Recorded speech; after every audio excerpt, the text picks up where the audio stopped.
नमस्कार मित्रों, एक भक्त की कथा, एक ऐसी कथा जो मन को भा जाए। मित्रों, वृंदावन में एक बिहारी जी का परम भक्त रहता था। पेशे से वह एक दुकानदार था। वो रोज प्रातः बिहारी जी के मंदिर जाता था और फिर गौ सेवा में समय देता और गरीब, बीमार और असहाय लोगों का उपचार और भोजन और दवा का प्रबंध करता।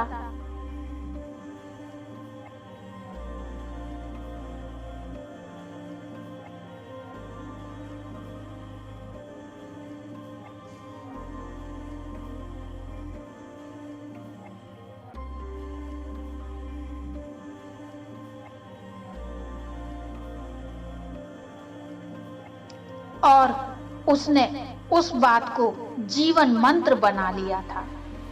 उसके पिता ने कहा था, बिहारी जी की सेवा तो भाव से होती है, जो उनके हर जीव की, पशु पक्षियों की सेवा करता है, वे उन्हें प्रिय है। देखो, उन्होंने भी तो गौ सेवा की है। लेकिन एक बात थी, मंदिर में बिहारी जी की जगह उसे एक ज्योति दिखाई देती थी, जबकि मंदिर में बांके बिहारी के सभी भक्त कहते थे, वाह, आज बिहारी जी का श्रृंगार कितना अच्छा है, बिहारी जी का मुकुट ऐसा है, उनकी पोशाक ऐसी है। तो वह भक्त सोचता कि बिहारी जी सबको दर्शन देते हैं, पर मुझे क्यों नहीं देते? केवल एक ज्योति दिखाई देती है। हर दिन ऐसा ही होता है। एक दिन बिहारी जी से वो भक्त बोला, ऐसी क्या बात है, हे भगवान, आप सबको दर्शन देते हैं पर मुझे दिखाई नहीं देते। हे प्रभु, कल आपको मुझे दर्शन देना ही पड़ेगा। अब अगले दिन मंदिर गया, फिर बिहारी जी उसे ज्योति के रूप में दिखे। तब वो भक्त बोला, बिहारी जी, हे भगवान, अगर कल मुझे आपने दर्शन नहीं दिए तो मैं यमुना जी में डूबकर मर जाऊंगा। उसी रात में बिहारी जी एक कोढ़ी के सपने में आए, जो कि मंदिर के रास्ते में बैठा रहता था, और बोले, तुम्हें अपना कोढ़ ठीक करना है? वह कोढ़ी बोला, हाँ भगवान।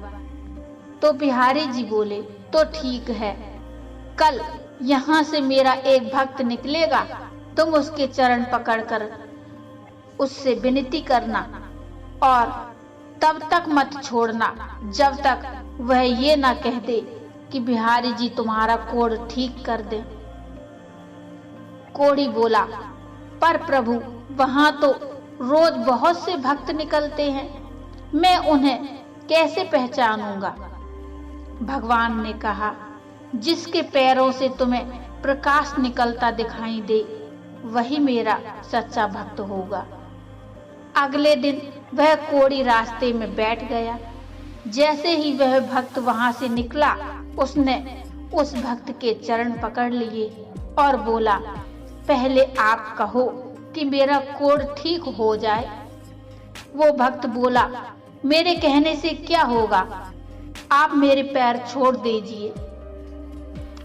कोढ़ी बोला, जब तक आप ये नहीं कह देते कि बिहारी जी तुम्हारा कोढ़ ठीक करें, तब तक मैं आपके चरण नहीं छोड़ूंगा।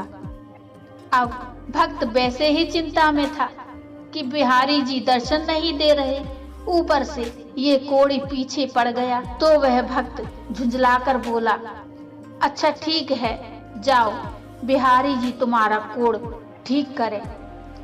और इतना कहकर उस कोढ़ी ने भक्तराज के पैर छोड़ दिए और वह भक्त मंदिर चला गया। मंदिर जाकर क्या देखता है, बिहारी जी के दर्शन हो रहे हैं। अब बिहारी जी के दर्शन करके वो भक्त पूछने लगा, हे प्रभु, अब तक आप मुझे दर्शन क्यों नहीं दे रहे थे? तो बिहारी जी बोले, हे भक्त, तुम मेरे निष्काम भक्त हो, आज तक तुमने मुझसे कभी कुछ नहीं मांगा, इसलिए मैं क्या मुंह लेकर तुम्हें दर्शन देता। यहाँ सभी भक्त कुछ न कुछ मांगते रहते हैं, इसलिए मैं उनसे नजरें मिला सकता हूँ, पर आज तक तुमने मुझसे कुछ नहीं मांगा। लेकिन आज तुमने रास्ते में उस कोढ़ी से कहा कि बिहारी जी तुम्हारा कोढ़ ठीक कर दें, इसलिए मैं तुम्हें दर्शन देने आया हूँ। मित्रों, भगवान की निष्काम भक्ति ही करनी चाहिए। ज्यादातर व्यक्ति भगवान के पास लंबी लिस्ट लेकर पहुंच जाता है। भगवान मेरा ये काम बना दो, भगवान मेरा वो काम बना दो। भगवान की भक्ति करके यदि संसार के ही भोग सुख ही मांगे तो फिर वह भक्ति नहीं, वह तो सौदेबाजी हुई ना। मित्रों, ये कथा क्या कहती है?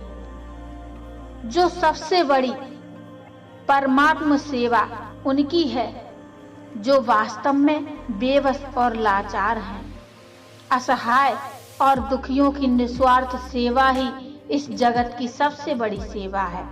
और महाप्रभु जगत प्रभु भगवान भी इसी से खुश रहते हैं।